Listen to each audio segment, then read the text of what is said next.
Is Asad Umar. He's the Minister of Finance for Pakistan. As we all know, this is a new government and it is in the midst of committing to a new strategic future, prioritizing the building of human capital. Asad Umar, the Minister of Finance for Pakistan.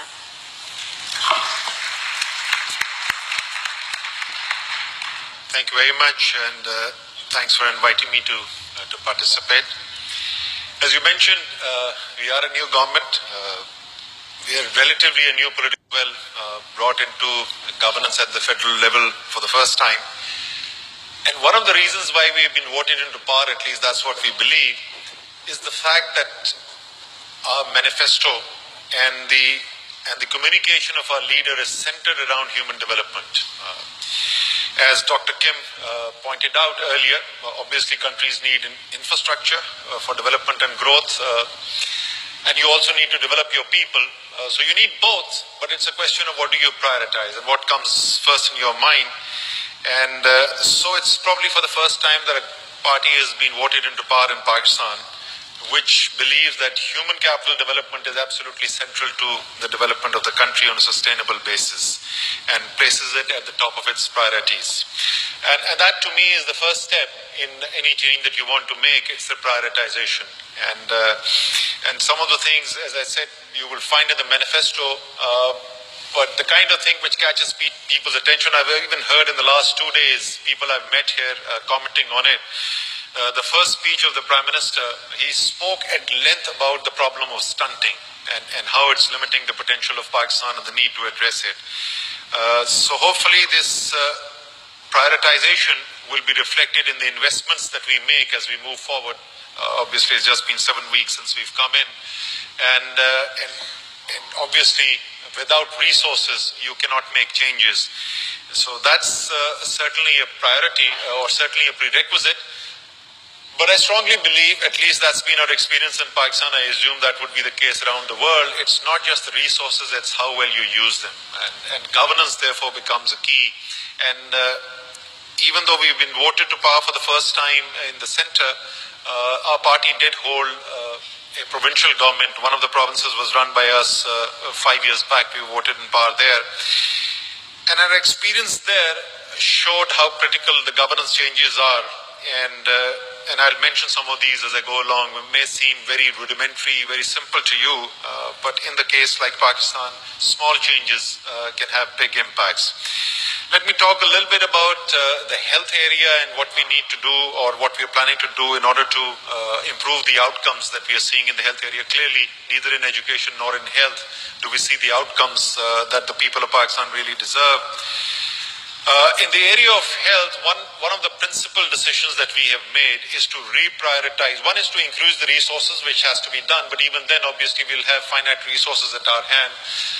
And we have seen, and that's the reflection of the kind of elite capture of society and policy making that you see in Pakistan, a disproportionately high budget allocation for tertiary healthcare compared to primary healthcare.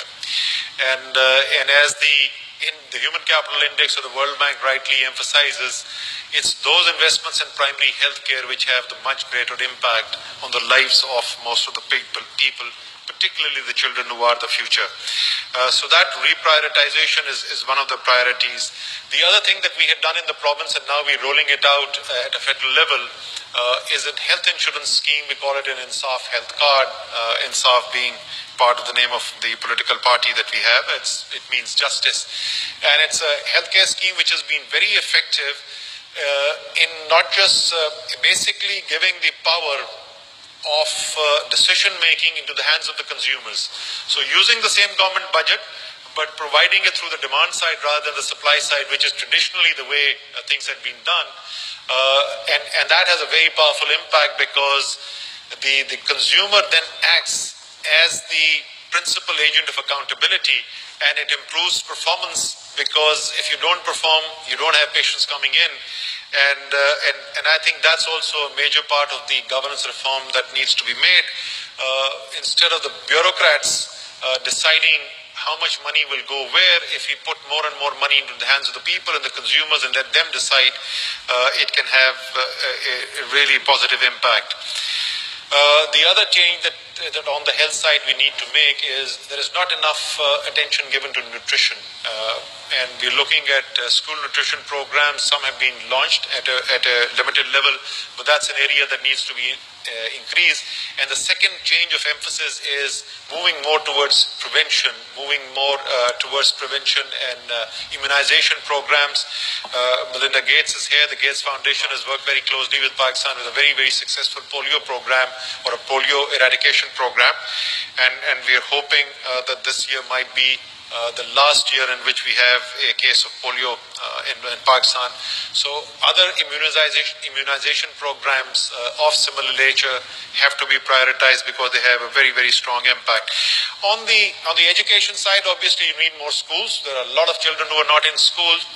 And in particular in Pakistan, the gender disparity increases tremendously as you go from primary schools to secondary schools, and the reason for that are the social conditions in Pakistan, particularly in the rural areas where girls cannot travel far from home.